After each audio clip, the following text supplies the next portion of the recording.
Hello everyone and welcome back to a brand new Carnage gaming video. Today we are going to be going over some Silver Valorant gameplay, doing a VOD review and telling you all exactly how you should be improving, what this player is doing right, what they're doing wrong, and how they can fix it. If this video does help you at all, please be sure to leave a like and sub. This might be a pretty short one. I think I'm going to do 2 rounds of this gameplay. This player is not that bad, honestly. I think they can get out of Silver pretty easily with just a few quick tips. One of them being their rotations. So, their mid players have been playing really aggressive this game, okay? They see 3 players on A. I don't know if you guys noticed that, but on the map there were 3 players on A, and so far there is none on B. Since he's Cypher, he has his camera, and I want to point out a couple of things here. 1, his rotation. 2, his crosshair placement. 3, his awareness. So I guess that's 3 things I'm pointing out. Right now, it's his crosshair placement and awareness. He's worried about heaven for some reason. There's not even a possibility that the enemies could be heaven. Like, it's not even possible. Literally not possible. And he's kind of looking up towards this direction. Literally just keep your crosshair where the enemies are going to come from. That way you're never surprised by them. And then also just looking at the ground in general. Not very good. Right here, looking at chest level.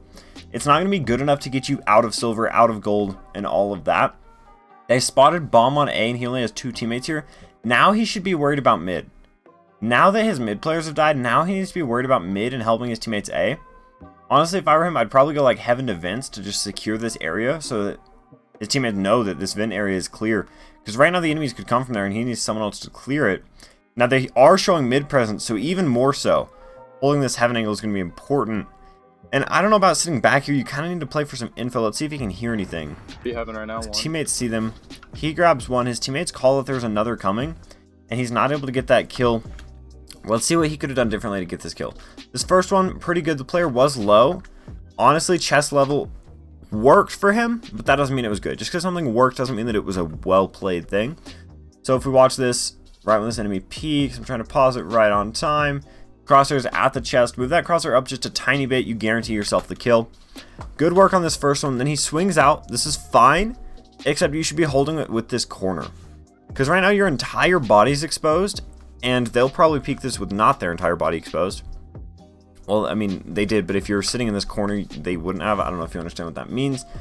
Again, he hits the enemy before he dies, which means he should have gotten the kill. If you hit 1 bullet onto your enemy and you die, you should have gotten that kill. You need to work on that crosshair placement. If that crosshair was up just a little, that bullet would have hit the dude's head and killed him, whereas instead it hit the dude's chest and didn't. This leaves his teammates in a 2v1. They're going to play this together. Looks like an ult might go down from Brimstone. They should end up winning this round. We're going to go ahead and skip through so that we can see our player go ahead and get his next setup in. Another thing I've noticed while watching through this VOD is that his setups are really weird. Like, he's not using both of his trap wires. He's not using all of the utility that he could be using during these rounds. So let's check economy real quick. He has enough money for armor, a gun. He has enough money for everything, and he can buy a teammate. So if he buys Raze here, everybody should have enough for full buys. So let's hope we see that coming out, that this Raze does end up getting a Vandal or something. Because everyone else has one, and they really should get one with their team, especially considering this player has enough money. This Cypher could very easily buy them. This tripwire setup I'd say is bad because let's say a shock dart comes in to break those. Well, both are gone. A Raze grenade, anything goes in to break those, and they get both. They get a lot of value out of that. If instead you put the other one like on site, even if you're not alive to use it, it can help out your teammates a lot. So this I would not recommend, because also, like, here's the thing. If you place them right together, it's going to basically just get 1 player. And, I mean, obviously you want to get 2 with your 2 trip wires. That's 2 free kills that you could possibly get. And then secondly, if they slow walk up to this, they can easily break both. They'll see that both are there.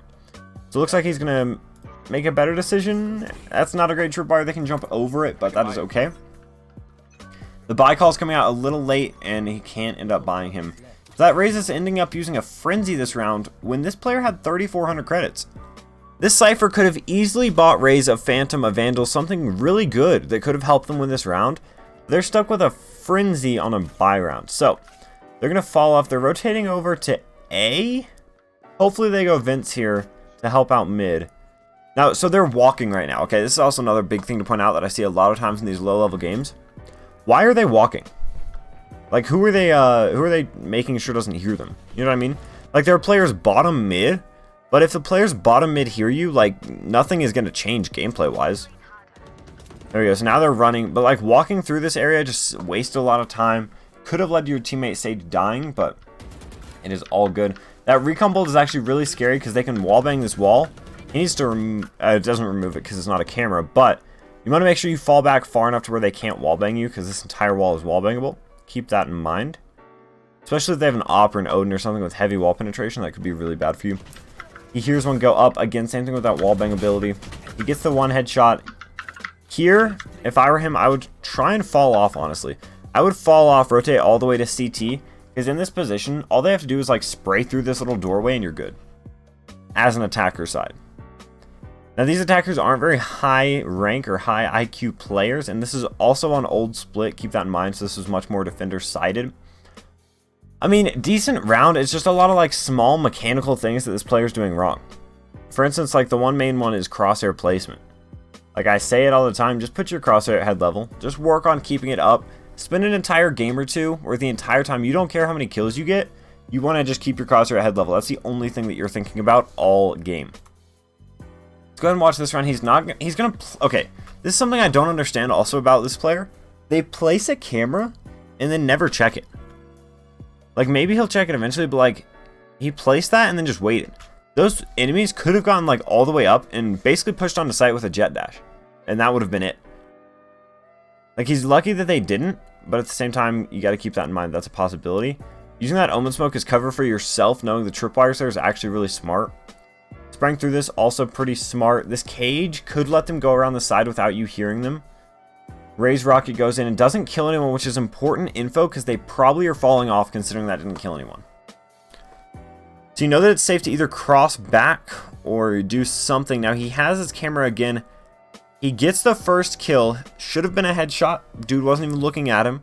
And now again, I would use the camera to just hold that angle for you. That way you don't have to peek out. He sees them all rotating to A with that uplink, with that Cypher Neural Theft. And he's going to also rotate on over to A. Good rotation here.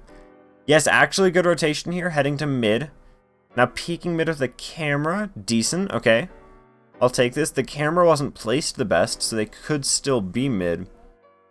But we'll see. Now sitting in this corner, please don't. Please head to vents. There we go. And now he just needs to hold bomb. I don't think he can see it from here.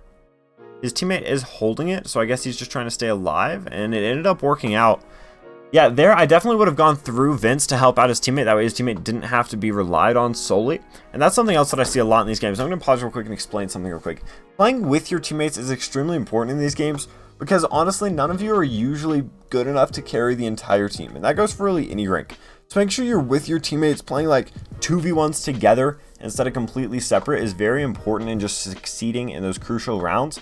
Whereas whenever you're alone in like a 1v1v1 situation, it's much easier for that player to end up clutching up. Overall, like I said, crosshair placement's going to be huge for this player. Making sure you're using your abilities that you did set down, so like that camera, like placing it down and then just sitting in it. Like, don't waste time, basically, is kind of what I'm trying to say, right? Like, whenever you're sitting in that camera, you're kind of, or whenever you're not sitting in that camera, you're kind of wasting time that they could be pushing up. And same thing with, like, walking around at A that time earlier. Like, when you're walking around at A, you're kind of wasting time as well, because it doesn't matter if anyone hears you.